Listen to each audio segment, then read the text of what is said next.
I am ready! GMA Weather, serbisyong totoo ng GMA News.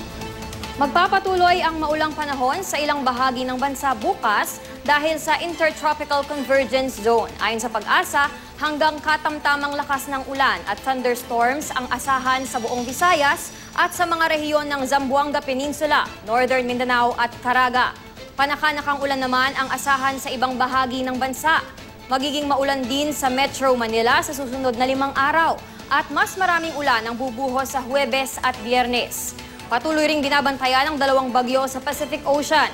Ang tropical storm na may international name na Goni, posibleng maging typhoon bago pumasok sa Philippine Area of Responsibility sa Martes. Tatawagin ito ng Pag-asa sa local name na Ineng.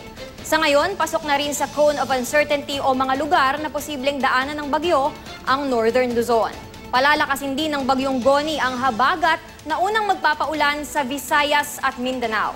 Inaasahan namang mananatili sa labas ng PAR ang isa pang bagyo na may international name na Atsani. Yan ang latest mula sa GMA Weather. Magplano para sigurado. I am ready. Serbisyong totoo ng GMA News.